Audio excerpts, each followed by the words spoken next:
dokita anyambe bino byagamba nti yatuwa abikole mu kuwandiika ennyumba agiteeke mu mannya gange agikyusa agitransferring edde mu mannya gange ngera wagamba nti ayagala tubeere nga tuli free njagala mbeere nga ndi free ng'ate siri mu ki mu ssaako ye okitegeera wamboggoledde tojja kumbulira kyakkola ngenda ku blockinga naye nze mu blocki nze kujja kuweereza amaloboozi ge excuse me okitegeera kati abaana abakyala thank you be babaweerera tagula mmere abaana bagenda ne ku ddwaliro okukima school fees n'abafubutulayo in that wenjogerera ne kaakati waliwo gwe bagobye ku ssomero. Yes, there's a way I handle myself. Yeah. Ate sigamba nti ono be w'omusajja ogenda oyendekuze okole kinze wange ekyo tokikolerayo okitegeera. Nakaaba just no. Naye mu bitono bye nayogera abantu baavuma Saddam baamuvuma. Mbadde nkugamba Mubyala yali ayogera n'agamba nti nze we nasula ewuwe ekyo nkyogera kubanga ekintu ekyo kyannuma ate Saddam kino nkirayirira kitange ne mange kuba mange ne kitange abaafa wali batanneetondedde kintu ekyo amaziga ge nnakaaba nze nga nninga maama wa Sharifa Saddam talitereera watalinneetondera talitereera siri mulogo nze ndi mukazi musabi era bammanyi ndi mukazi musabi nina omutima omulungi Viki naye mu mutima gwange omulungi sirina kyenfunyeemu naye Saddam wali batanneetondedde ekyo ekintu nakigamba naani ne Rebecca Jingo nze muto wange yanneetondera nga mmaze okujja eno yanneetondera kubanga era abantu bamugamba olina okwetondera mukulu w'oyo maama wo naye Saddam ekintu kye yanjogerako omanyi kye yaŋŋamba Viki yagamba abantu ekikazi kwolwo lwe nasulayo ate nga yasula wa Namba 2 teyalinnya na waka kwolwo ekiro ate nange nja genda ku buli TV omanyi lwaki Viki otyo omanyi lwaki saagala nnyo kwogera bintu bingi nnyo kw'oyo omwami lwakuba taata w'abaana bange okitegeera naye ng'ate noono bambi gwe bagobye okuva ku ssomero atuuse ng'abimanyi ng'era munakuwavu nnyo nga munakuwavu nnyo kati saagala abaana bagambe nti mami Asha yeyaddawo n'atuswaza biki you get naye ate waavayo kubanga ye alina engeri gy'aŋŋambye nze abaana tebasobola kuŋŋaana kye njagala kukola kubanga omugambyeko bino byakola si birungi abaana baswala ebintu bya social media tebiggwayo ye walabako we yeezirisa mbu Sharifa akomewo eyo yali anobyembwa akomewo ne yeezirisa ababagamba nti agondera abakazi agonda akwagala Saddam musajja mugabi okitegeera musajja mugabi ate alina omukwano ayagala nnyo bakyala be wabanga amwagadde naye ate wakyawa nkugambye Sharon simuwadde ekinene nnyo myezi 6 Sharu agenda ku baano bye si kunoba onajja muzzaako era kimuleetera okunoba tyagambye mbu yamugamba ye muggalanda bwe yagambye kati atajja kufunayo leke Tanganyika nebaza Hedat Kaloddo nebaza Nalongo Kitone nebaza Bamasheeki abantu bambi abavuddeyo n'oli mukwano gwe yamuvuddemu oli eyali mu ssaati ey'ebimulimuli oyo nebaza abantu bonna bambi abazze okulwanira tebasirise ntino tebasobola kweyogerako balina obulumi bwabwe naye bakuumye ebitiibwa byabwe kati nze asobodde okwagala atalina abanja nze ngambye kanveeyo ate bakyala bonna mbalwanirira era mwetegekedde ate simuswensudde kubanga nina bingi nnyo byakola ne bamaidi abo bagamba nti simanyi bagamba batya omuntu alya ku kiki namunswa lya ku nswaze ezo enswazi ezo kirina obukakafu maama 100%. Are you sure? Nkugambye anyumiza gwako wakati nkugambye namunswa lya ku nswazi gino emigi gy'emitejo nkutidde Vicky mugambye ekyo kyo kimala kyenjogedde kati ye ajje alage amawaggali ate toli nange siriiwo mpozi akole yakamulali naye nze Katonda gwe nsinza yanwanira entalo kubanga wali nali nja kufa naye olaba nkyayimiridde still standing. Ajje n'amawaggali ge era oyo Sharon amanye nti namunswa alya ku nswaze kati yajje aleete ono sisita ono kiki ono kazini yaleete mpozi leke Victoria haibo yagambye ku TV omukono leke Victoria kyokka tansesa nze nga yanyumiza baleke Victoria be bangi nnyo baliwa baali nabo yali abalina bazayina baani ate oyo Saddam oyo azanyidde ku bwongo bw'abaana bangi nnyo bambi bali traumatized. Waliwo omuwala nga Zayina nga muwala ng'oli omwana nga mulungi okumanya ali mulungi nze sirabanga ku musota naye ng'alina amaaso bwe gati ng'oyinza nga muwanvu wati by then oyo omwana yali 19 years oba 19 kubanga bonna era bamumanyi abantu yamuwoowa by the way yamuwoowa okitegeera naye omwana gye yamulekera oyo gwolaba oyo omwana katono agwa eddalu tolaba nti ayogera ku booli nti be bagwa eddalu abaana bazanyidde ku bwongo balina obulumi bangi nze bangi bemmanyi kati ye ajje ng'asamaga anvume ku luno mwambalira n'akwata omuwala eyali musomesa gwe yali afunye n'amuleeta mu maka ga Sharifa n'agamba Asha gamba muganda wo nze nawasizza ate nga si gwe gwasookera okuleetamuko omukazi mu maka omwo nawasizza ne mugamba ye naye Saddam lwaki totwala mukazi wantu walala kiba kibi okuteeka abaana abakazi mu baana booli oba okitegeera abaana nagenda okutuukayo nga bakozza nnyo bali bubi nga tannaba kuwasa n'aleeta omuwala baali bamuyita Babra n'amuleeta ate muwala nga muto n'amuleeta n'amuteekamu omuwala oyo w'oba nga wawulyako story eyo yamwanikako n'aleeta ne albamu ze ebifaananyi n'abiteekako simanyi oba wabiwulirako ebyo okiwulira Sharifa ekintu ekyo ne kimuyisa bubi nnyo ne mugamba Sharifa ekintu ky'olina okukola kuddayo mu makaago abaana bo babonaabona awo nga tukyayogera tetunaakulwana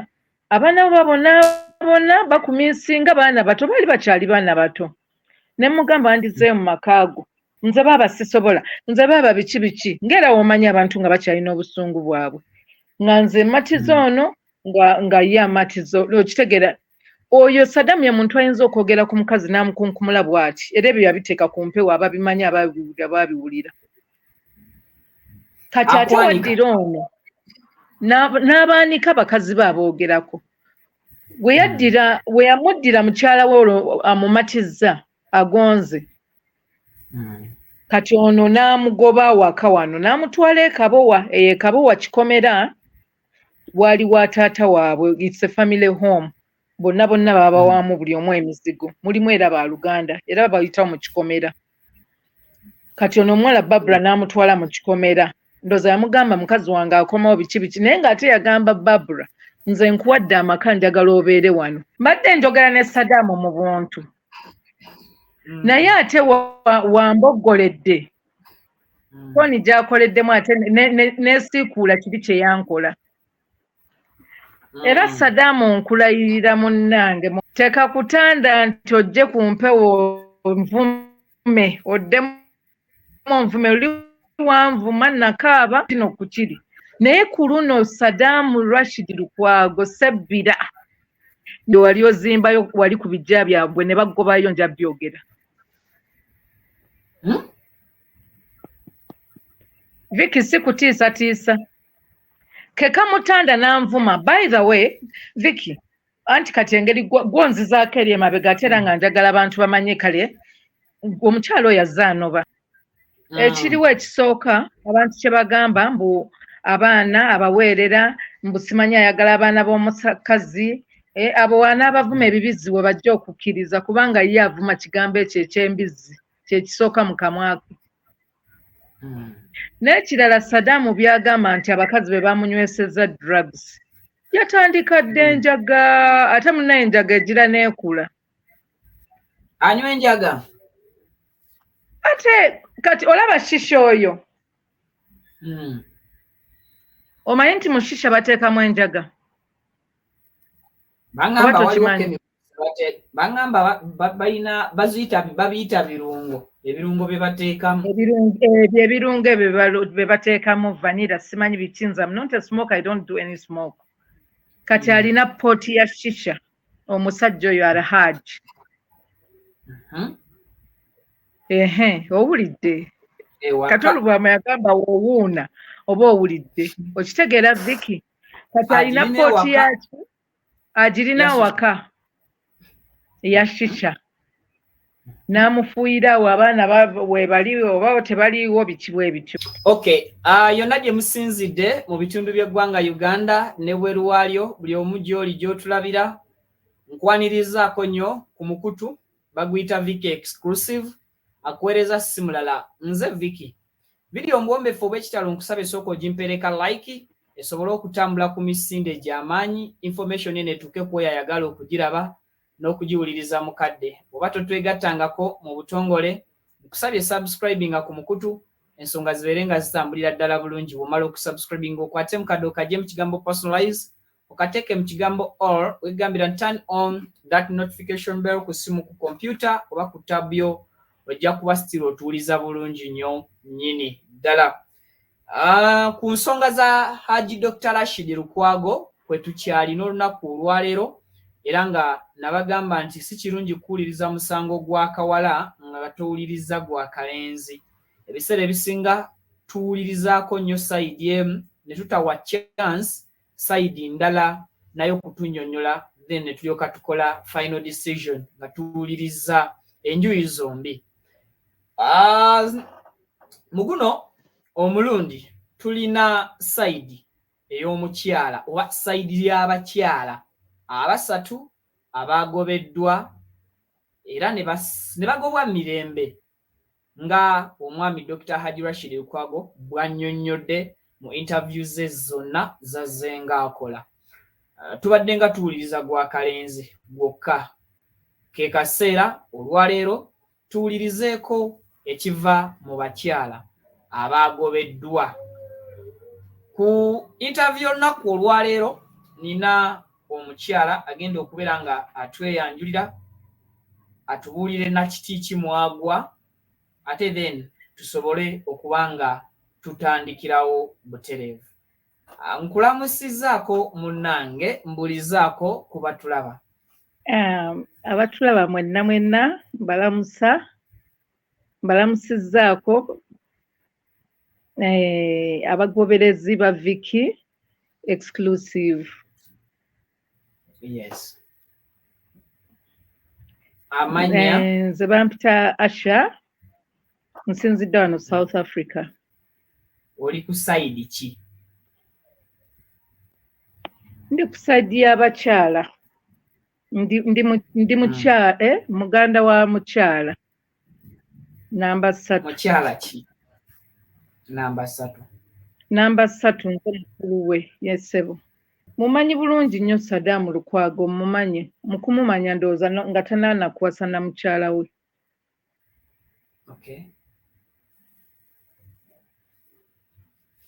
ebigenda mu maaso byonna obiraba yesebo olowooza obuzibu obuviiriddeko bba wammwe okuddukira mawulire yeekubira enduulu buli ludda wa nga tetunnaba na kugenda dayirekiti mu bigambo bye?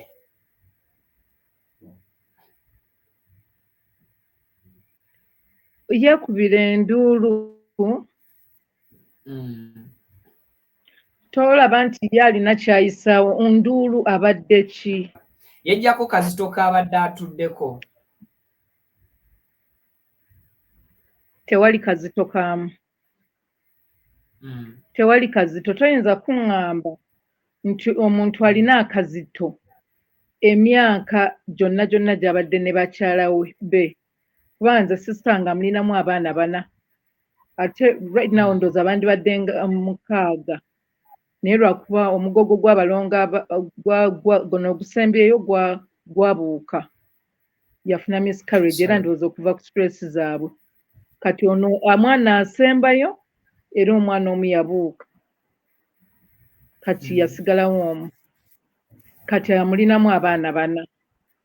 N'abakyala abalala 4 abakulu abalinamu abaana 5 like that. I think 4. Okujjako omukulu alabika ali mu 5. Kati ddala n'ogamba omuntu emyaka gyonna gy'obadde n'abakyala abo ekibambulira waakakiraba. Agamba yali yadduka n'ewaka olw'ebizibu by'abakyala be bano okuva ku Namba 1, Namba 2 mpaka ku Namba 3 sisitawo bye bamutuusizzaako. Vicky, wafunako obudde obubuuza dokita nti abakyala bakutuusaako buzibu ki? Obuzibu agamba tayagala kubaanika singa aba asazeewo kubyogera. Kati omuntu waddira bakyala be n'abajja ku TV esooka, ey'okubiri, ey'okusatu, n'ava ku YouTube wamu owookubiri. Now it's the trendy story. Yeah? It's the story trending. You get? Yes. Nga story eyo si ya ssente, nkukola ssente. Story si ya bya nsi ebifa mu nsi, naye story ya maka ga muntu.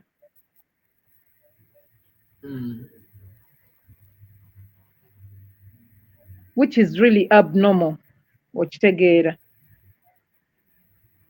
Yeah. Okusinziira ku sister wo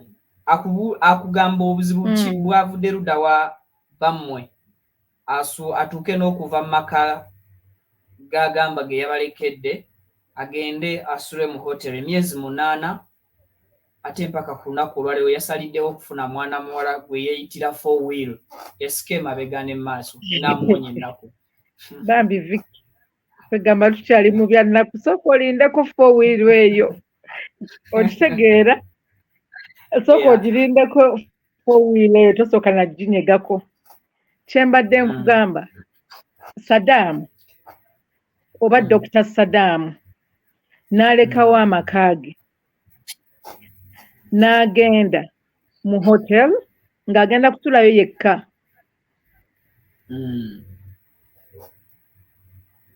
Yagamba nti yasulayo yekka. Agamba yava ewaka tannyonnyola kiki ekyali gye yali wabula okuggyako tugamba nti waliyo bagagga banne be yasiŋŋaana abali mu mbeera gy'alimu.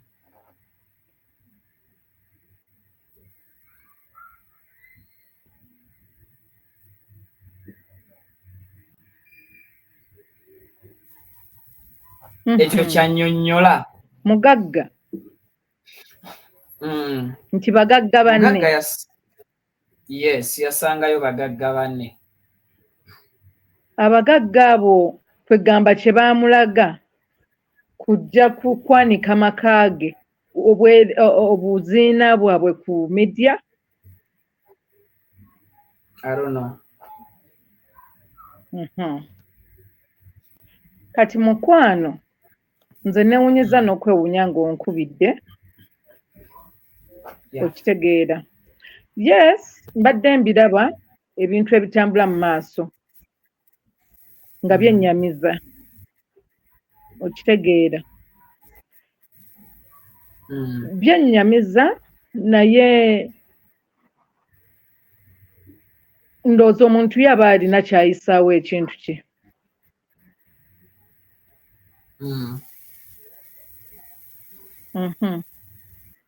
Aba alina kyayisaawo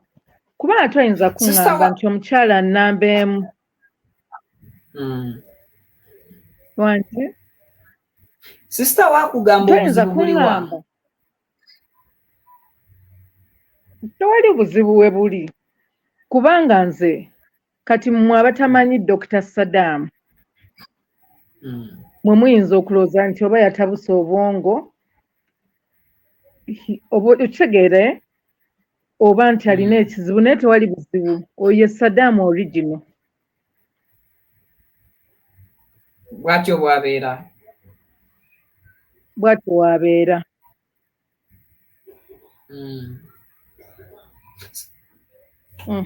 Bwatyo wabeera. Ye Saddam original. Original afaanana atya okusinziira ebbanga ensi lyemanyidde dokita?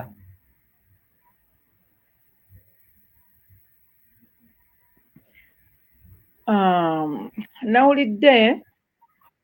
abaagambye mbu mugonvu nnyo agondera abakyala. Ye kennyini ye yayogedde. Kati omwami oyo talina byagondera bakyala. Nze ndowooza waba yagadde aba yagadde. Kye yali asinga okwagala ndowooza oba kye yali ayagala mu bakyala baana. Abo abaana be yali abaagala nnyo naye olaba nabo atuuka obbavaamu era maama abakyala be baamuleetedde okuva mu baana. Ate abaana yabavuddemu atya ng'agamba nti bakazi okubawa amayumba mwe bali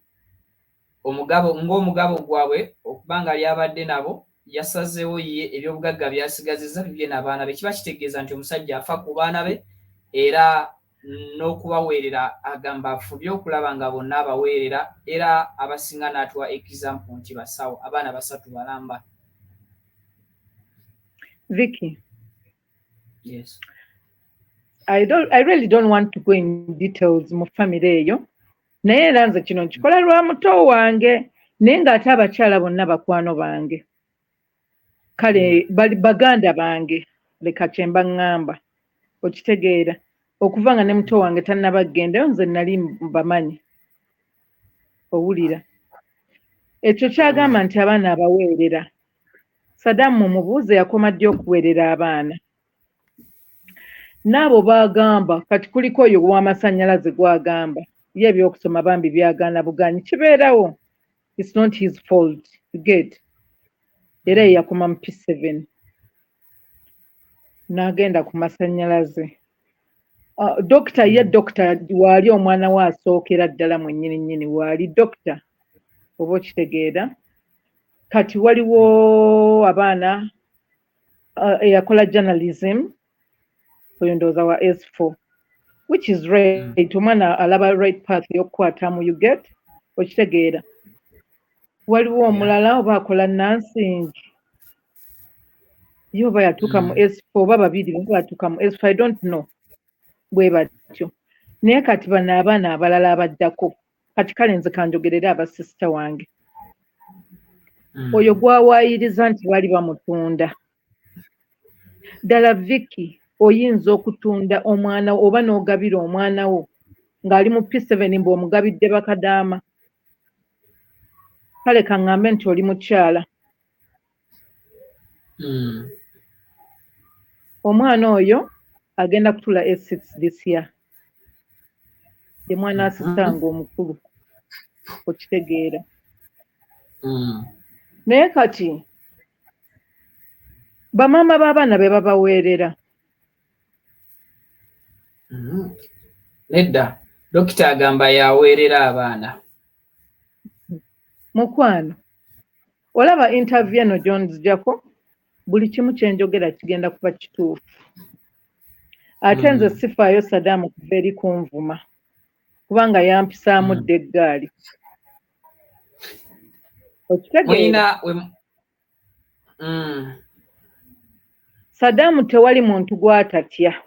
manya gwatya kyemba nsooka okugamba ekyo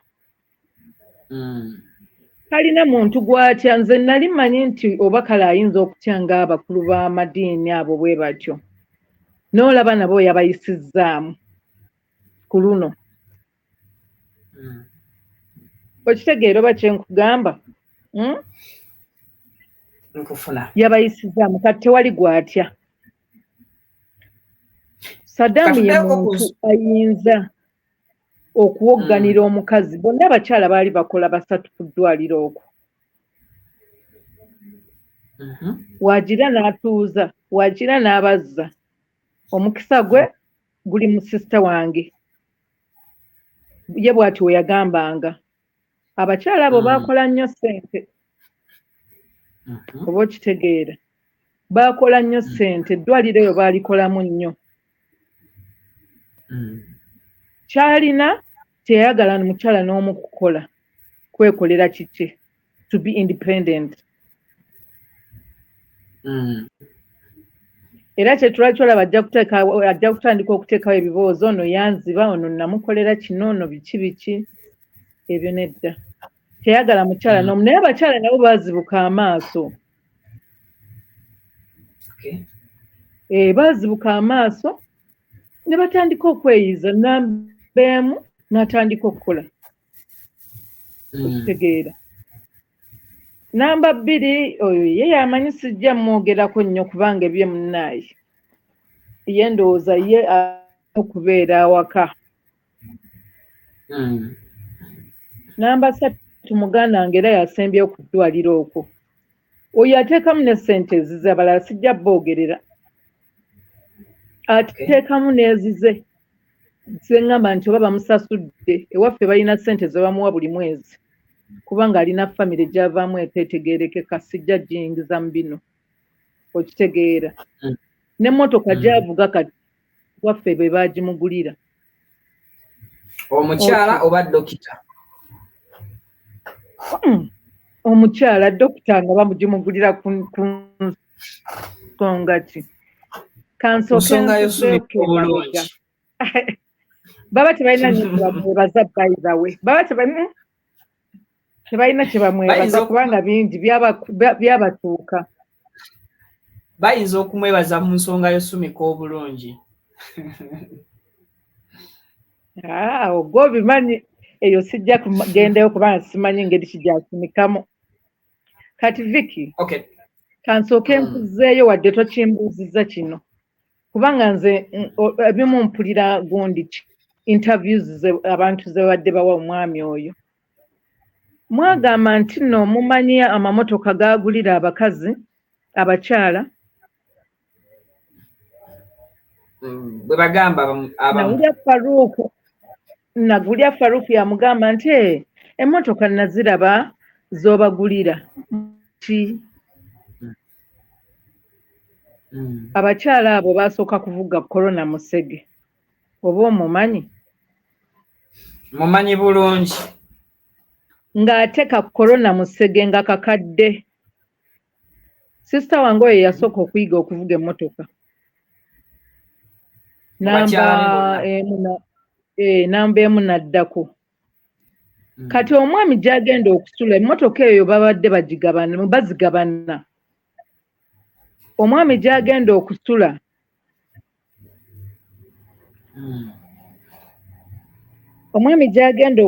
n'onsonyiwa Vicky waliwo gundi conference whatever gye banteekako ya group naye sigenda gigendako it's a business group simanyi oba okawulira aka interruptinga ng'omwami gy'anaasula omukyala wangi it's okay genda maaso ng'omwami gy'asula gy'aba agenda okusula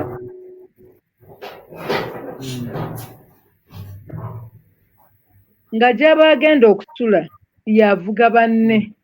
nange nagituulamuko taata wange Musege bakuvugamuko olwamala ne badda nga nti nze nali family member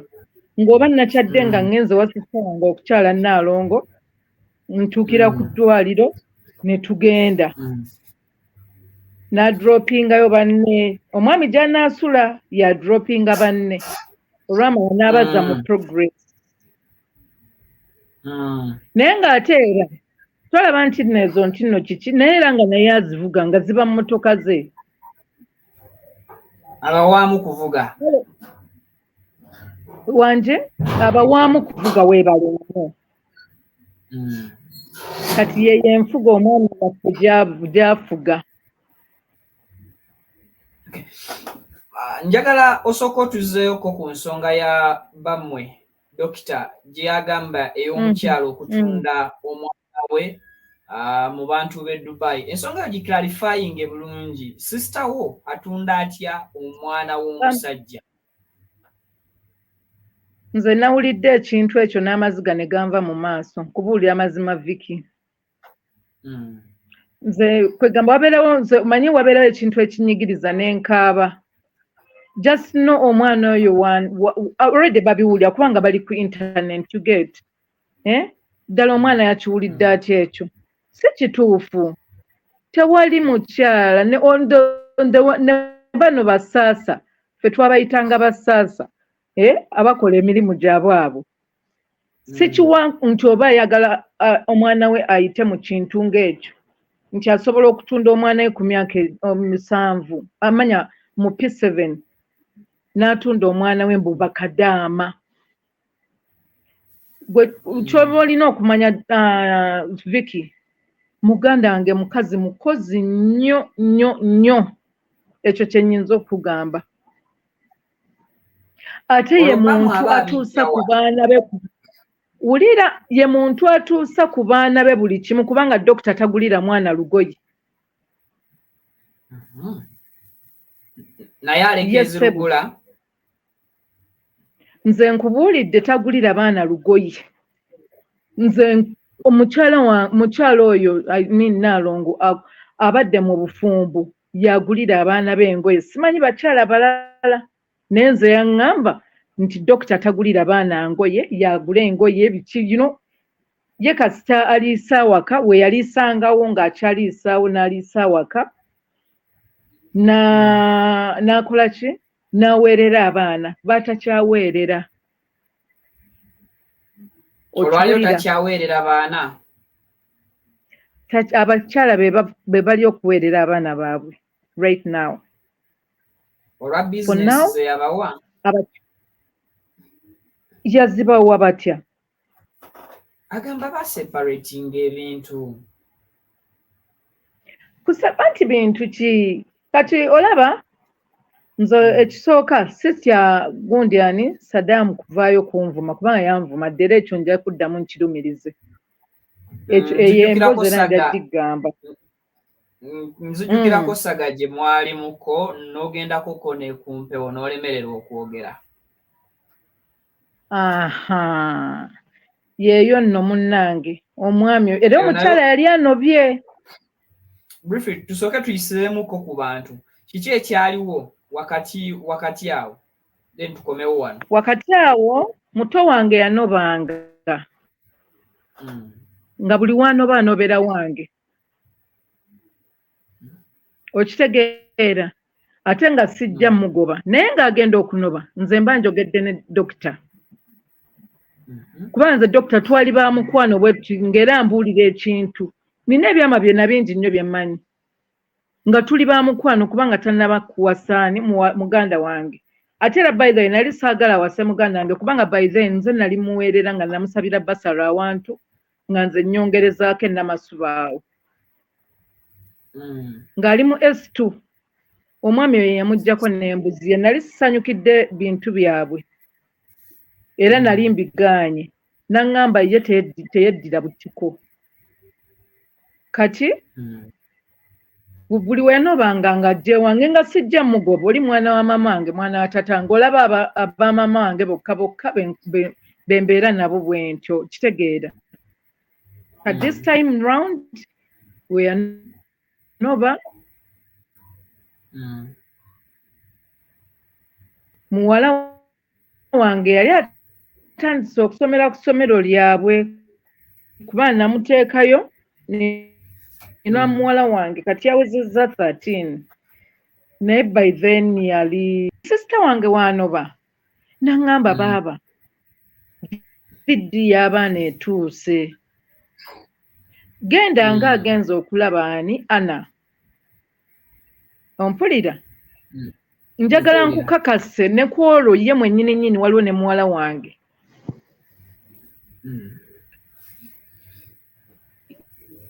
yali muwala wange kale yali ng'ayita muzaata Sheikh Muzaata nga manvuga ne bantwala awaka ewa Saddam ne ntuuka sikali n'atugulira nga tukoze shopping yaffe ne tutuuka awaka kati nze bano olwamala bo ne bagenda baŋŋamba nti tulobereko n'abaana nasanga abaana baakogga nnyo ne baŋŋamba nti beerako n'abaana ate nange nga misinga kiwala kyange kyali mu boarding naye ne ŋŋamba kijje kisule wano nange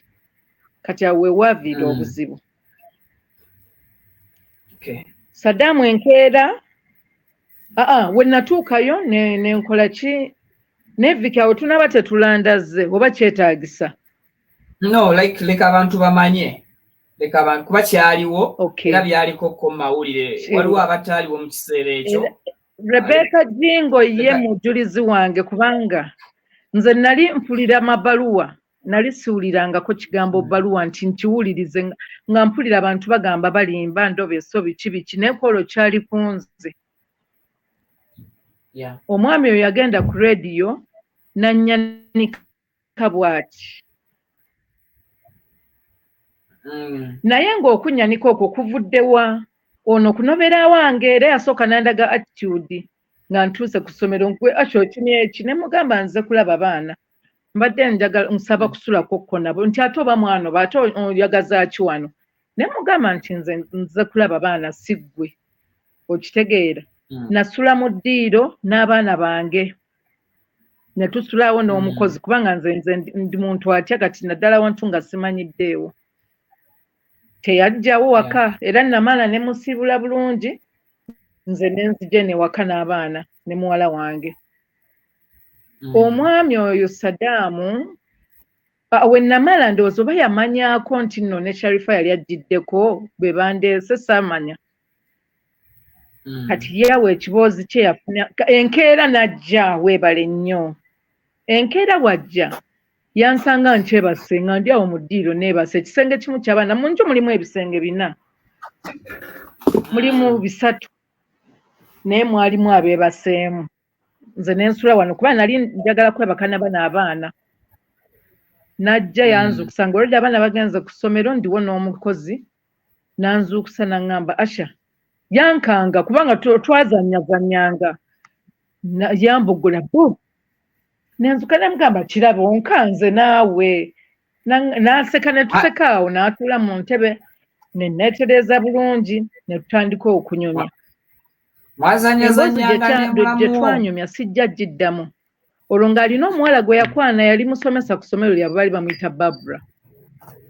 Emboozi gye twanyumya era Barbara ye yanobesa Sharifa by the Paul ogw'omulundi. Emboozi gye twanyumya yali mu kuŋŋamba biki muganda wange byabadde nga njogerako. Oyo nze muganda wange ne famire yonna bammanyi baganda bange kubanga naliko nabo njagala era bakwano bange era baganda bange okitegeera. Noono mwennyini nnyini mugwayogerako oyo gwagamba mbu tamuwagala okitegeera. Eyo tujja kuddayo bonna bambi baganda bange era twazannyanga nnyo kubanga twali tukyali bato by the way. Nze okubamanya so keera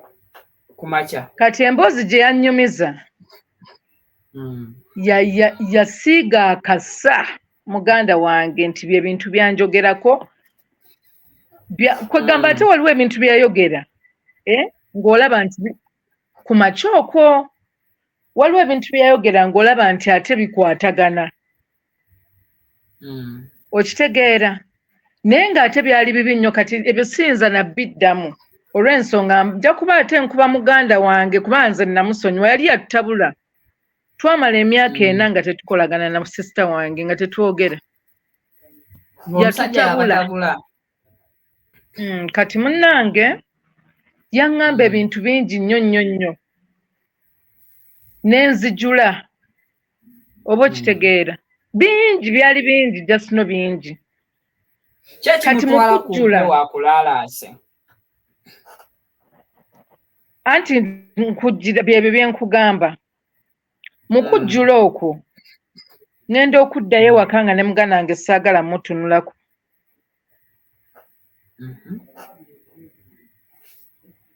okusinziira ebintu bye yayogera okitegeera nga saagala namutunulako kati ne batandika ndowooza ate okwerabanga mu mpolampola kati naye n'amugamba ye kye yali akola musobole omugoba ewange kwali kubatabula omugobe wuwo akomewo mu maka ge kwali bwebale nnyo kwali tutabula omwana oyo ye mwana alina empisa oyo muganda wange alina empisa muntu mulamu yalinanga ekisa ekingi ennyo oba okitegeera kati kwegamba twali bwe tuti naye ndowooza ono ng'oba kimuyisa bubi okitegeera kati era twafunamu argument ne tulwana tulwana mukubira essimu yali aŋŋamba dokita yankubira essimu n'aŋŋamba njagala kujja kwogera ne Sharifa nkugambye yatuuka ne wa brother wange ne taata wange yakafa omukuza waffe mukama muwumuze mirembe ne tutuuka awo brother wange yali akolera ku office ye ng'eri awo NBS wezaali n'addira n'amwogerako n'amukunkumula bw'ati kubanga yaŋŋamba nyamba kati nze naliwo nga njagala bagatta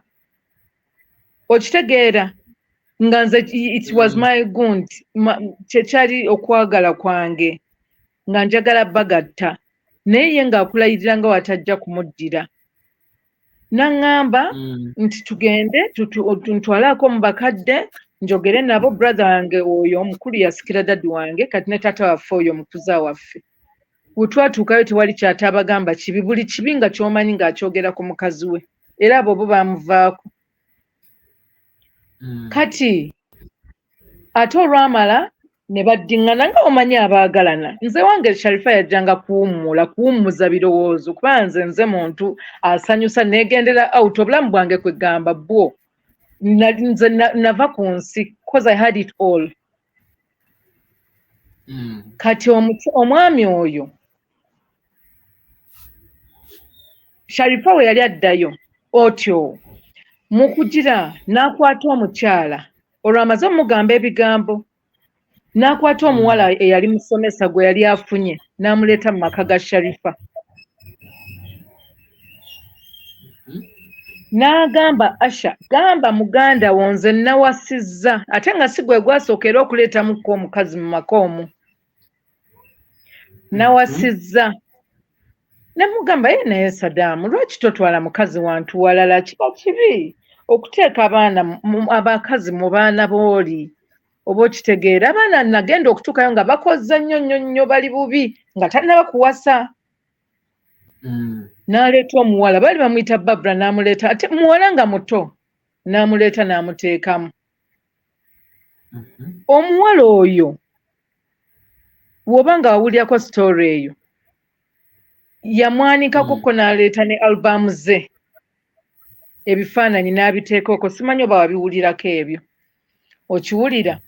Sharifa ekintu ekyo ne kimuyisa bubi nnyo ne mugamba Sharifa ekintu ky'olina okukola kuddayo mu makaago abaana bo babonaabona awo nga tukyayogera tetunaakulwana abaana babona bakuminsinga baana bato baali bakyali baana bato ne mugamba ndizeeyo mu makaago nze baaba sisobola nze baaba biki ngera womanyi abantu nga bakyalina obusungu bwabwe nga nze matizo ono nga ye amatizo okitegeera oyo Sadamu ye muntu ayinza okwogera ku mukazi n'amukunkumula bw'ati era ebyo yabiteeka ku mpewo ababimanyi ababiwulira kati ate waddira ono n'abaanika bakazi be aboogerako we yamuddira mukyala we olwo amumatizza agonze kati ono n'amugoba waka wano n'amutwala ekabowa ekabowa kikomera wali wa taata waabwe it's a family home bonna baba waamu buli omu emizigo mulimu era baaluganda era bayitawo mu kikomera kati ono omuwala Barbara n'amutwala mu kikomera ndoza yamugamba mukazi wange akomawo biki naye ng'ate yagamba Barbara nze nkuwadde amaka njagala obeere wano mukumukwano muleeta omuwala ali amukolerawo nga nti babeeranga mu kikajjo kumpi era n'essomero kati nze mu kutandika okwogera n'omuwala muwala wange jjukiranga gy'ali Sadamu mwennyini yeyampa ennamba y'omuwala nti oba oyagala okwogera ne muwala wo ennamba yaani ya mukyala yiiyo bamuyita Barbara nti kale tewali buzibu nayogera n'omuwala nga ndaba she's innocent nga mpa omwana wange ng'oba mpeerezayo ku busente ne bamugulira byayagala biki naye nga bonna baliira wamu ate omwana wange kwegamba she's lovable ate bingiti nti yali muto ng'ate tabimanyi ebyabano biki obutegera teyabiyingiramu nnyo naye nkulaga nti abaana ba muto wange bo baali bita nnyo k'oyo omuwala ng'ate n'omuwala azze kufumba kati kyalifa akomawo bintu byali bingi nnyo gwali muliro ne banjogerako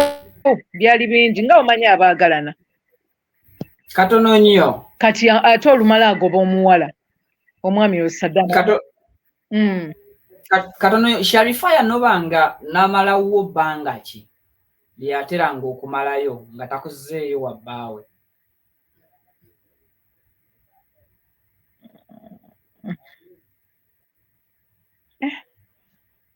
oba yanobanga bbanga ki nga omwana we asooka akyali muto kyali kitawo nga kirina omwaka gumu nga n'ekitundu omwana we asooka nga naye mwana muto ndooza ewange yamalayokko emyezi ng'ena naye nga ne woba oyagala nti obagatte okitegeera nga kiba kizibu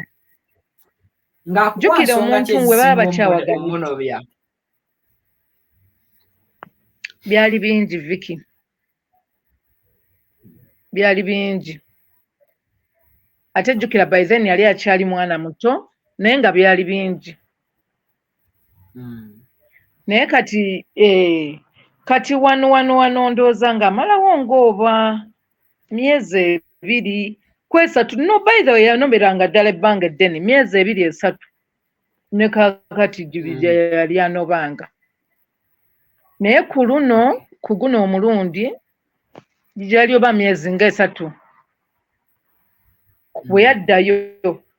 excuse me kati we yagoba n'omuwala okuva ekabowa nti mukyala wange agambye takwetaagayo awo okitege omuwala kwe kunkaabirira ajjukira yalina ennamba yange mami nga mpita mami nga mwana muto kubanga yali yenkana n'omwana nga asooka kubanza omwana asooka namuzaala mangu okitegeera era kati omwana nga agenda kukweza myaka 29 asooka mu April muno namuzaala mangu nga nkyali muto era abo Basadamu we bamanyira awo nga nkyali muto okitegeera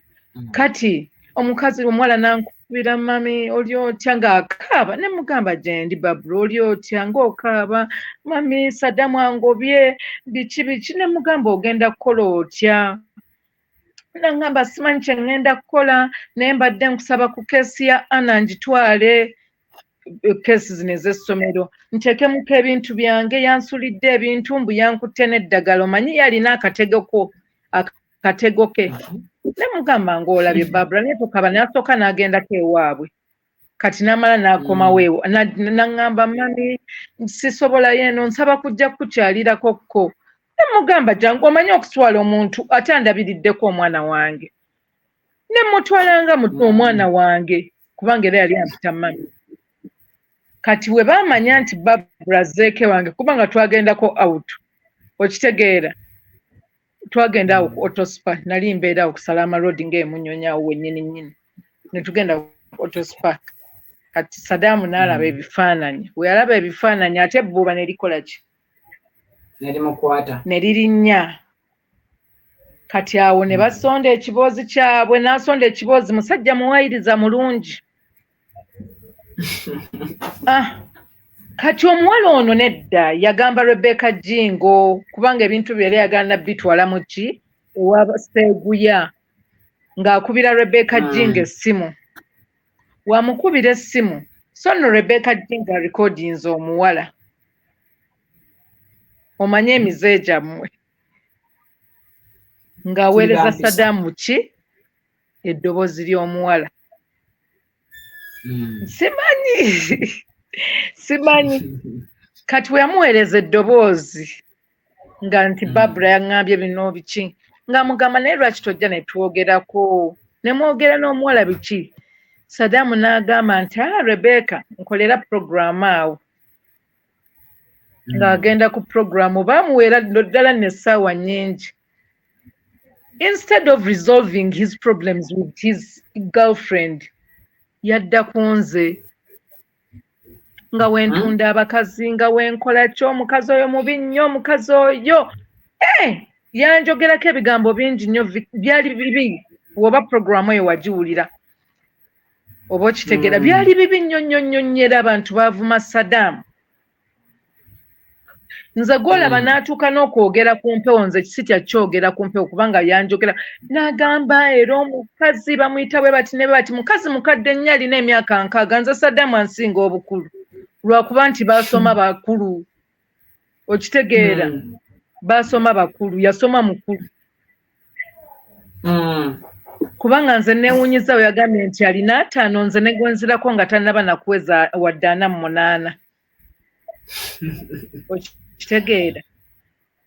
yanjogerako ebigambo byali bingi nnyo nnyo nnyo nnyo nnyo nga bibi nnyo nnyo nnyo nnyo nga wentunda abakazi nga wenkola ki natunda mukazi we oyo muto wange biki ekintu ky'okutunda kweggamba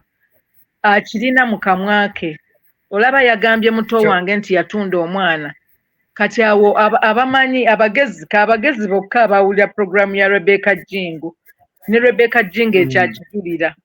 okitegeera kati abantu ne basaba Rebecca Jingo ne bamugamba tuweeko ku mukyalo oyo nawulira bubi nnyo ebintu bye yanjogerako byali bubi nnyo mutabani wange n'abiwulira nze Sharifa mwana wange nze nabasomesa abo bonna abaana bato bange okitegeera kwegamba nga mbalaba nti baana bato kunze era ng'ate mbaagala naye nawulira bubi nnyo ndi maama waabwe kumpi nze Sharifa musingira ddala emyaka 10 osobola omubeererawo musinga emyaka 10 kuba nali mu P7 ye ne bamuzaala okitegeera kati ŋŋenda ku puroguramu ewa Rebecca Jingo nga nange njogera naye mu kuwogera byannema okwogera n'okaabawo yes Sharifa aliwa Asha ali safe kubanga nze nina eddalu lyange naye there's a way I handle myself ate sigamba nti onobe ew'omusajja ogende oyendekuze okole kinze wange ekyo tokikolerayo okitegeera nakaaba just no naye mu bitono bye nayogera abantu baavuma Saddam baamuvuma mbadde nkugamba mubyera yali ayogera n'agamba nti nze we nasula ewuwe ekyo nkyogera kubanga ekintu ekyo kyannuma ate Saddam kino nkirayirira kitange ne mange kuba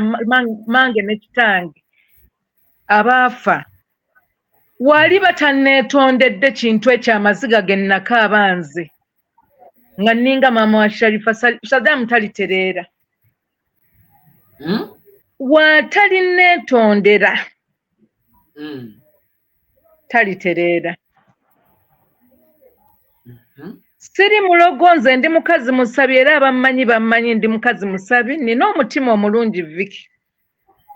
naye mu mutima gwange omulungi sirina kyenfunyeemu naye Saddam waali batanneetondedde era ekyo ekintu nakigamba naani ne Rebecca Jingo nze muto wange yanneetondera nga mmaze okujja eno yanneetondera kubanga era abantu bamugamba olina okwetondera mukulu wo oyo maama wo naye Saddam ekintu kye yanjogerako omanyi kye yaŋŋamba Viki yagamba abantu ekikazi kwolwo lwe nasulayo ate nga yasula wa Namba 2 tiyalinnya na waka kwolwo ekiro kubanga nze muto wange yaŋŋamba genda osule mu kisenge ne mugamba sobola kusulamu ekisenge kikyafu kiwunya kubanga oli omuwala amuleetangamu okitegeera namugamba nti kansula eno sobola kusula mu kisenge ekyo Sharifa era oyo omwana anjulira omwami oyo yadda ku mpewo n'agamba ekikazi ekyo nakisanga nagenda okuva eri ku ssomero okugenda okutuuka nga oba nkyogere nti abannaye abasibi munansonyiwa mbunga neegayudde bwenti nga njagala nebakeko musiiga siriimu Saddam yoyo Saddam gw'owulira naye nga bwe kyali okufiira okwebaka n'omwana wange omulenzi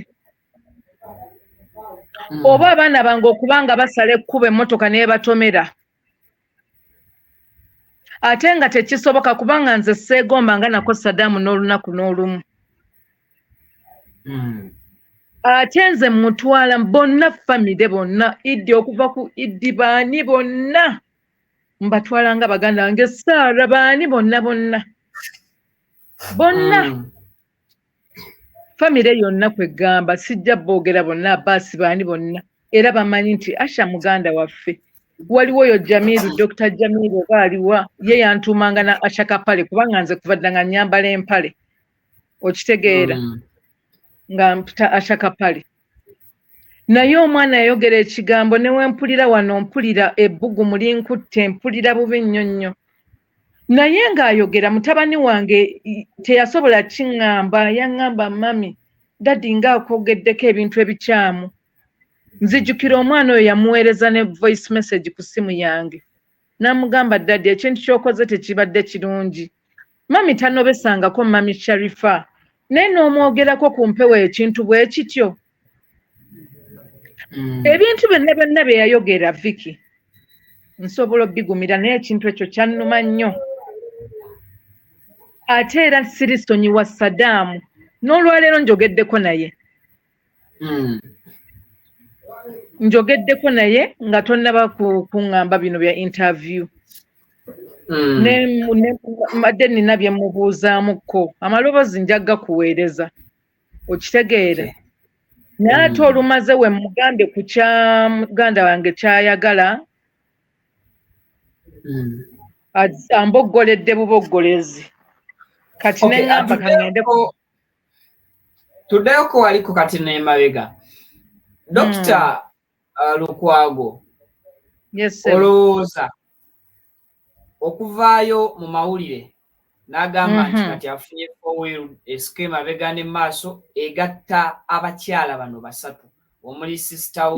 n'ebali bajja abalala babiri kiki ekyamaanyi muganda wo ne bali banne bajjabe kye baakola bammwe tewali tetugaanye nsaba kunsonyiwako tetugaanye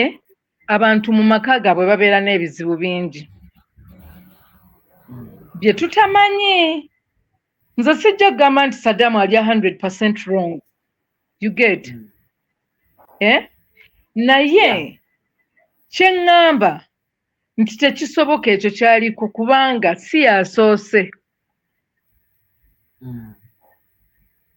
si yasoose Sharon era Sharon bambi saagala namwogerako mukazi wattu kubanga yatomedde wangi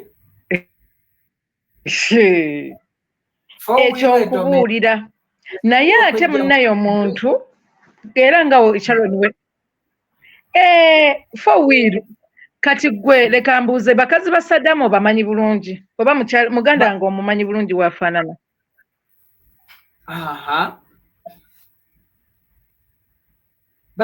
Empisa zaalina nze kati kanjogere ku muganda wange empisa zaalina yes bonna bakyala balungi wadde ow'omu makkati muddugavu naye she's black and beautiful. Kati buje wagamba nti abakyala bana basatu abagasse wamu nti no simanyi eri four-wheel you know abyogera batya tekisoboka era Sharon muganda wange gundi ani Sharon muganda wange namulabye mukwano gwa Sara kubanga Sara muntu wange nnyo Sara bambi buulira Sharon Shaluwa I'm sorry Sara amubuulira ekituufu kuba nze ne Sara musaga eri gye twaliko Saddam nga ntudde ku gundi ku radio nange ne ŋŋendayo Sara ye yandika okunyiga ebiwundu oyo gw'olaba n'abooluganda bonna naye yatusuubiza ng'ali ne ku gurupu nti agenda kutukuba amasasi nze ne Sara mutowe kale Sara alabule Sharon amasasi ng'agenda bakuba gaaki amubuulira ekituufu bambi Sharon teweesuuta bebi anti mbu tumutambulirako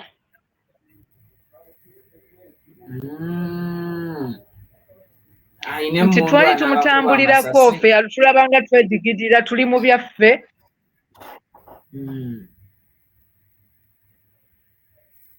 ate mundu naye bajoogerera era omuntu agenda okyogera aba yeekakasa waliwo be bamuwera emundu alabika akyagirina we baali baagala omuttira ebiseera ebyo ebyalimu babasheeki naye ate era emundu erina amateeka gaayo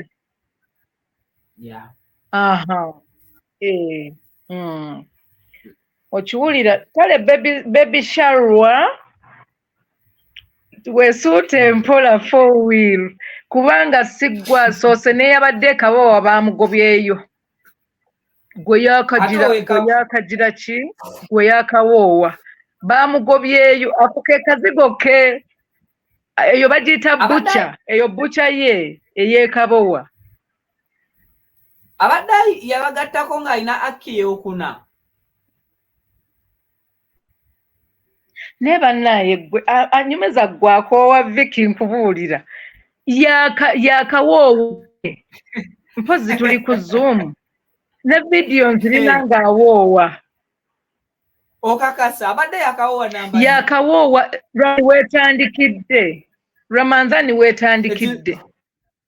ekisiibo kino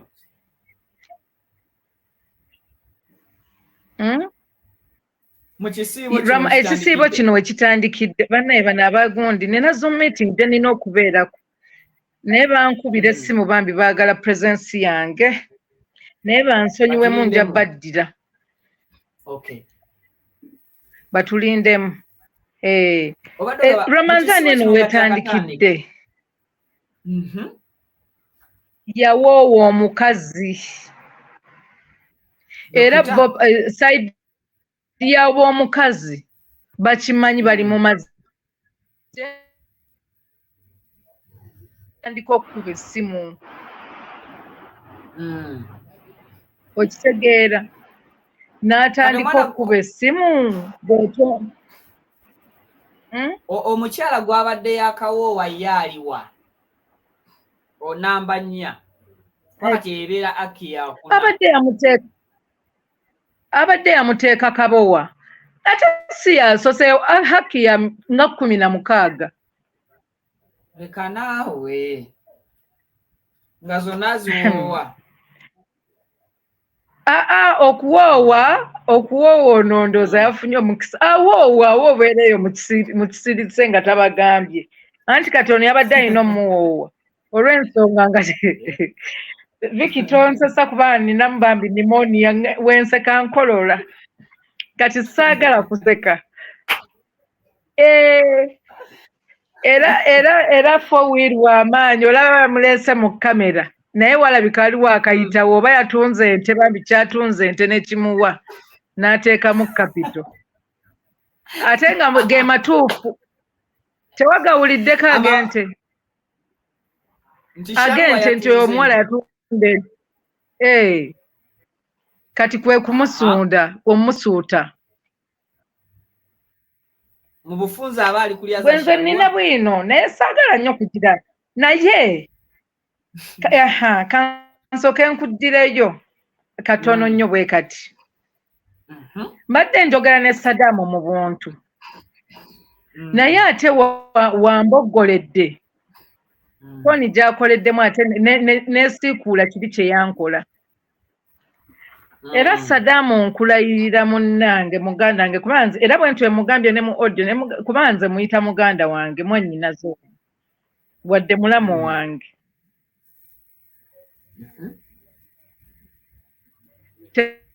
teka kutanda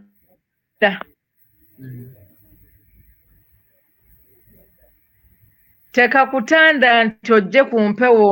nvume oddemu nvume oli wanvuma nakaaba kino kukiri simanyi kwogera ebyo kuba okitegeera naye ku luno Saddam Rashid Lukwago sebbira ndio wali ozimbayo wali ku bijja byabwe ne bagobayo nja byogera Vicky sikutiisa keka mutanda nanvuma by the way Vicky anti kati engeri gwonzizaako eri emabega ate era nga njagala abantu bamanye kale omukyalo oyo azze anoba okitegeera naye ng'anoba bambi aba anyigiriziddwa ku luno era lwakuba siriwo nzo muganda wange gwe njogerako azze anoba owulira naye kati ku luno omwami mbu ye yanobye n'agenda ekabowa yawasizaayo okitegeera awasizaayo waliyo omuzigo gwe oba maka ekiri current anti kati kyekyo okitegeera ekiri current nawulidde agamba nti Enyumba muto wange in fact Saddam okumboggolya wano wembadde mukubiridde essimu muto wange yaŋŋambye naŋŋamba baaba Haji agamba mizigo ndowooza kisenge ddiire era nze neewuunya abakazi kubanga nze wenfuna ku musajja yalina ku ssente kubanga yazirina naye takyalina kati Vicky ekiriwo saagala tugende simanyi mu kalonda kambe ekiriwo ekisooka abantu kye bagamba mbu abaana abaweerera mbu simanyi ayagala abaana b'omukazi abo wanaabavuma ebibiziwe bajja okukkiriza kubanga ye avuma kigambo ekyo eky'embizzi kyekisooka mu kamwake n'ekirala Saddam byagamba nti abakazi be bamunywesezza drugs yatandika dde enjaga ate munaye enjaga egira n'ekula anywa enjaga ate kati olaba shisha oyo omanyi nti mu shisha bateekamu enjaga bangamba babiyita birungo ebirungo bye bateekamu ebirungo ebyo bye bateekamu vanilla simanyi bikinza I'm not a smoke I don't do any smoke kati alina pooti ya shisha omusajja oyo Alhaji owulidde kati olubwama yagamba woowuuna oba owulidde okitegeera Vicky kati alina pooti yaki agirina awaka eya shisha n'amufuuyirawo abaana webaliwo oba tebaliiwo biki bwe bityo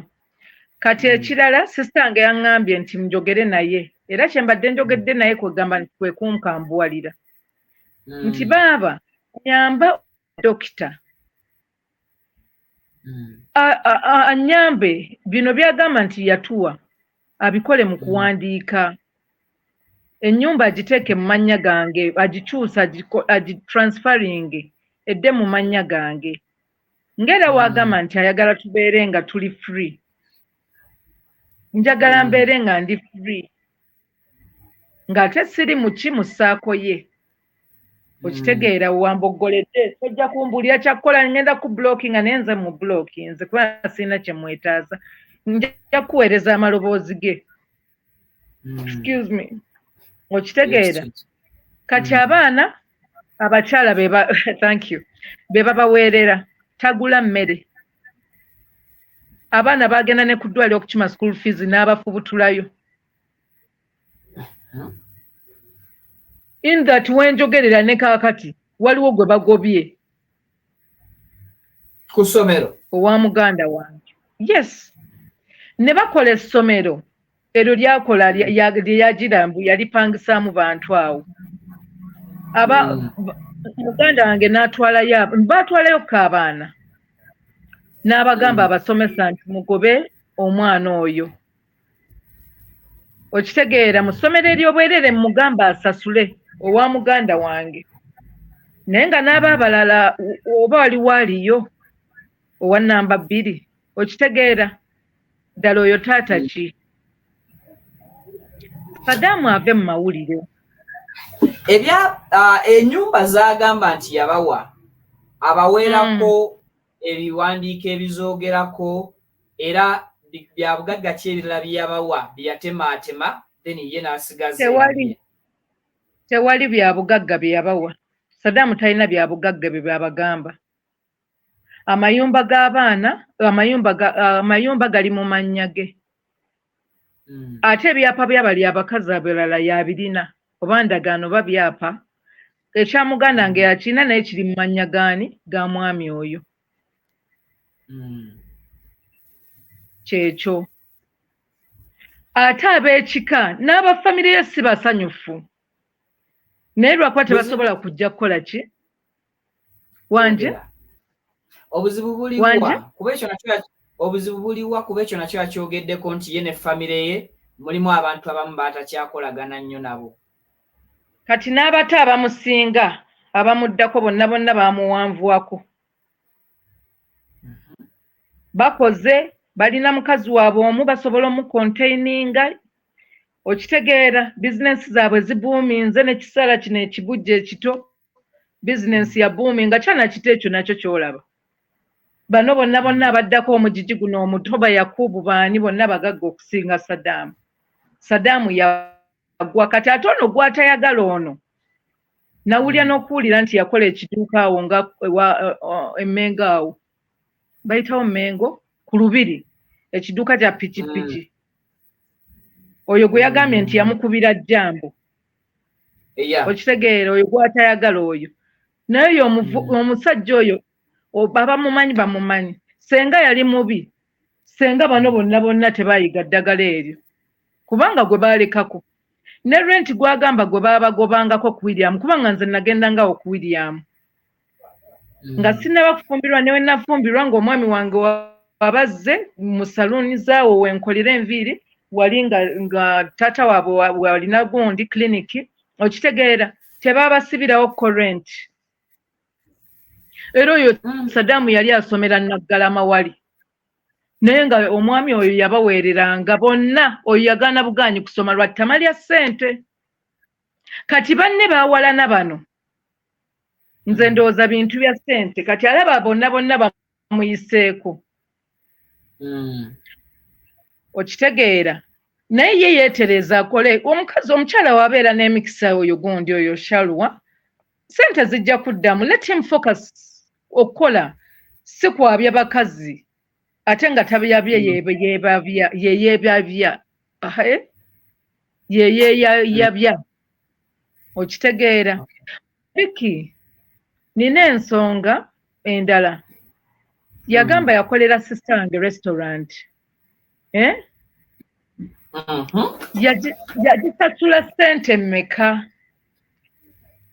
Viki kiringa woonootandika era amabanja ga restaurant eyo kuggwayo beewaffe be bawa sister wange ssente famire yange beba muwa ssente ng'agenda amalayo nga ne meetings ezo mbeerako conference zoom meetings nga tumusondera amalayo restaurant ye muwala mukozi nnyo era kati alina juice gwakola omulungi ennyo ku mikolo Hajatis juice amukola ku mikolo muwala muyiiya okiwulira amala omungira Saddam tayagala bakazi be bakole kati namba emu weyeeyinula anti wabeerawo abantu nga bali Jasmine namba emu weyagira we yatandika okwekolera emirimu gye ng'olwo bamuyimirizza oyo ne basooka ne bamudibiza waka gwe baasookera ddala era byayogera ebyo bituufu n'amukyawa n'amulekera ennyumba kati ono naye omwana we yatandika okukola ebibye restaurant buli kimu ekirimu waliwo bye yaguliramu nga wonna omanyi goodwill n'oguliramu ebintu naye bibaddemu byonna byonna Sharifa yabiguze okitegeera naye Saddam teyaswala mujjamu n'ateekamu abanyankolera bali awo wakaliga be yateekamu okitegeera so wabeerangawo bbandi awo era Saddam ng'amulindako bw'aba tamulinzeeko ng'addayo n'abaana abakozi nga tasobola kuyita mu kkubo yekka okitegeera ng'addayo n'abaana abakozi naye kale ekinene nnyo kubanga nabuuzaako muganda wange ne mugamba Sharifa ssaawa 6 okyali ku restaurant n'aŋŋamba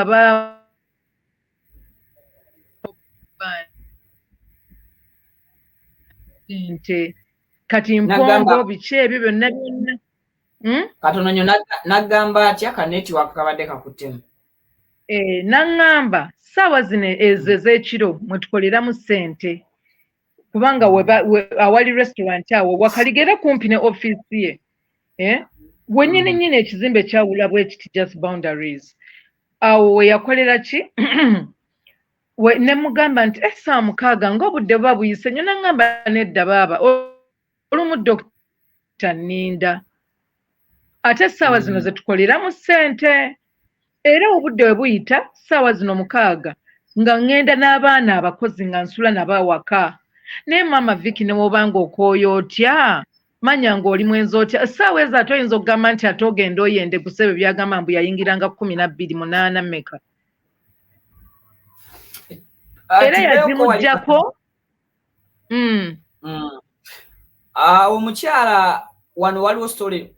Dr. Rashid wagambira nti omukyala yanoba n'avaako ewaka yali namba 1 yali namba 2 oba namba 3 eyanoba era namba 3 owange namba 3 owange n'anoba n'agenda n'afumbirwako emyezi tafumbirwangako Alimba oyo Saddam akusala ekigambo emyezi 2 nti mukwano yafumbirwa bwe yafa then n'alyoka akomawo mu maka n'amwaniriza akulimba Alimba nje lwaki ng'ayaniriza ekyonziira lwaki aba ayaniriza omuntu ddala ddala maama obanga ate mbu n'omwaniriza nti komawo gwe bawasizza nako restaurant Vicky abakyala abo mu kufumba kuno ennyo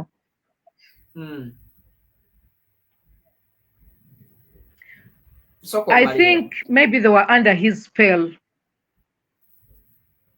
okitegeera kubanga ebintu ebyo abinyumirwa nnyo bayinza okuba nga baali under his spell kati we byafuluse ndowooza nalaba olaba ono omuvubuka anuusa bw'ati abeera okwo ku TikTok nalaba omuntu ng'akyuse bw'ati I think ndowooza Saddam right now walabamu bakyala be yes sebo ate wantambaala nja byogera byonna byonna byakola awatali kutiisatiisa byonna kuva waabwe mu kyalo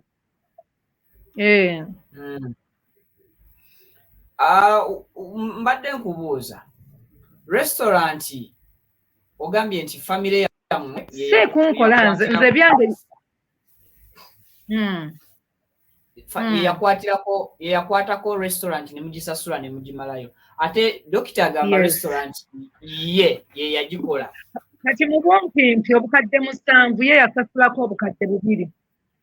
nedda mukwano oli yali atunda goodwill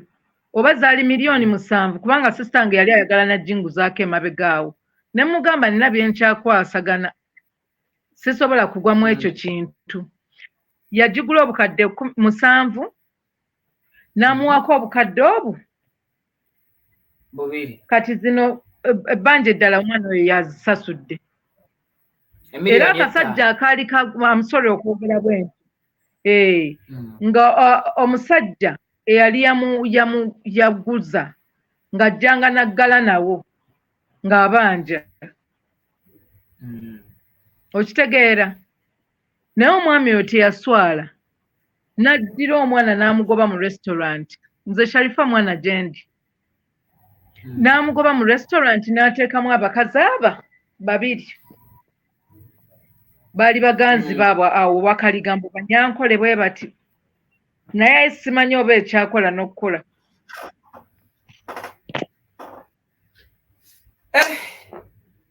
kale byebyo mukama wange tukyali ku mukutu Viki exclusive ensonga mpanvumu naye ndowooza tujja kufunayo akadde nga tekalimu nnyo bakwetaaga because olina meeting ey'okuatendinga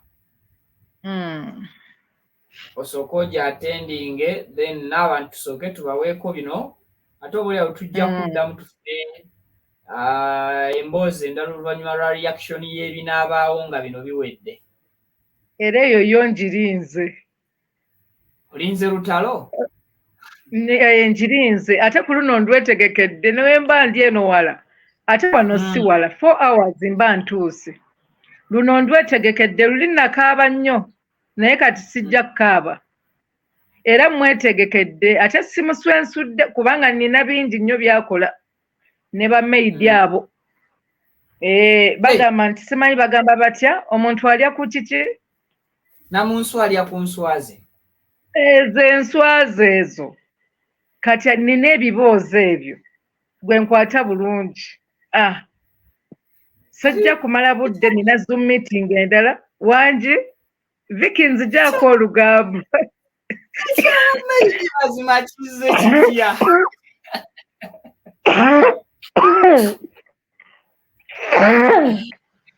Viki nzijaako olugambo nkwata bulungi byonna waali byogedde naye ekyaba maidi kirina obukakafu maama 100%. Are you sure? Nkugambye anyumiza gwako wakati nkugambye namunsu alya ku nswazi. What is your story behind kubanga n'enganda abayagala ziwalampa gino emigi gy'emitejo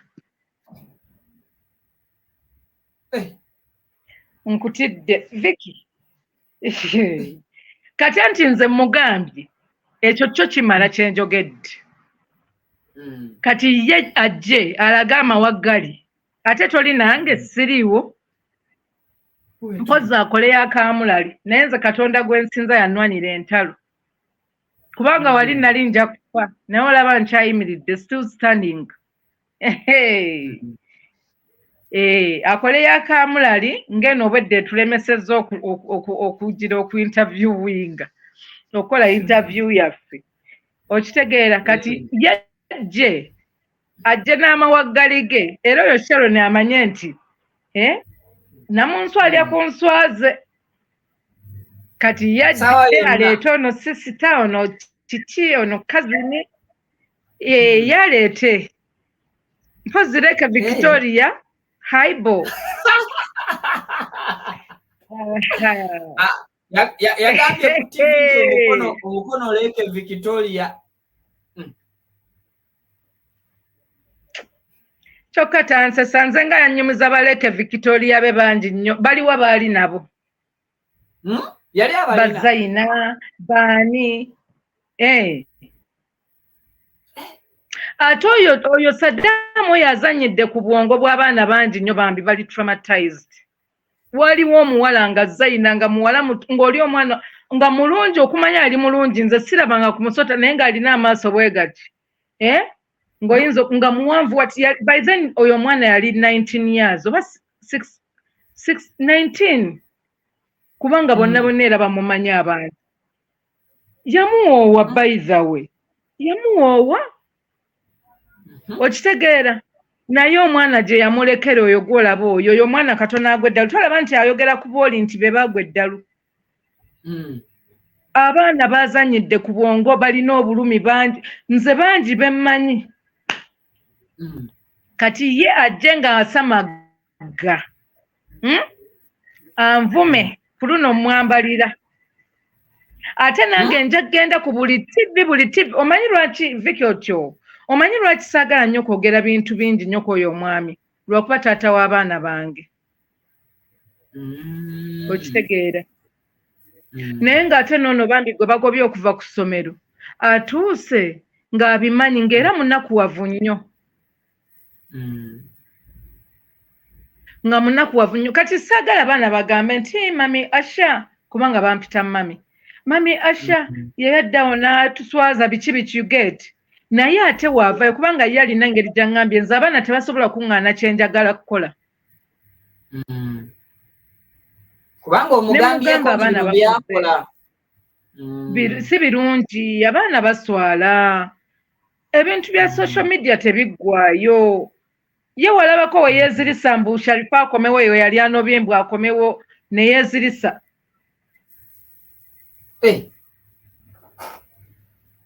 n'ebyo byaliwo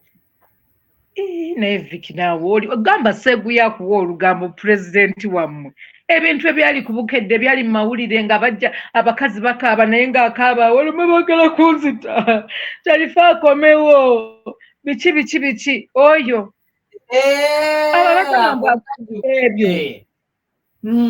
ababagamba nti agondera abakazi agonda akwagala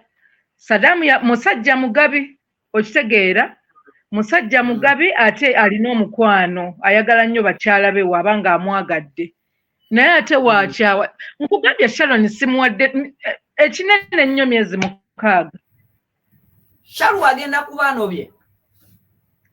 si kunoba onajja muzzaako era kimuleetera okunoba tyagambye mbu yamugamba ye muggalanda bwe yagambye kati atajja kufunayo leke Tanganyika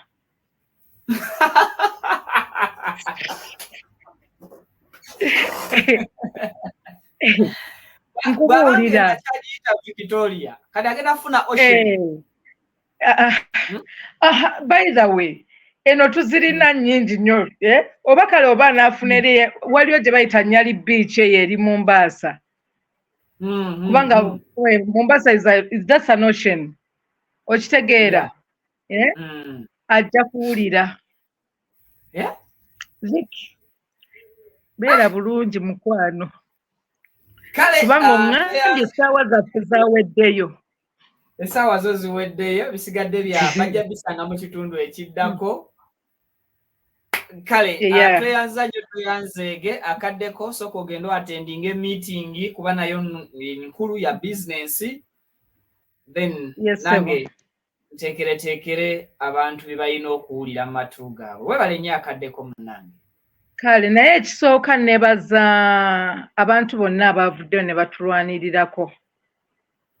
wangi nebaza Hegat Kaloddo nebaza Nalongo Kitone nebaza Bamasheeki abantu bambi abavuddeyo n'oli mukwano gwe yamuvuddemu oli eyali mu ssaati ey'ebimulimuli oyo nebaza abantu bonna bambi abazze okulwanira ku bakyala bano tebasirise nti no tebasobola kweyogerako balina obulumi bwabwe naye bakuumye ebitiibwa byabwe kati nze asobodde okwagala atalina abanja nze ngambye kanveeyo ate bakyala bonna mbalwanirira kyekyo mukwano atakuumira mpeera ayongere okunkuumira tusinkane mu updates eziddako mwebali nnyo mwenna abatugoberedde okuva we tutandikidde ate mpaka ku nkomekero ya programu eno. Bye.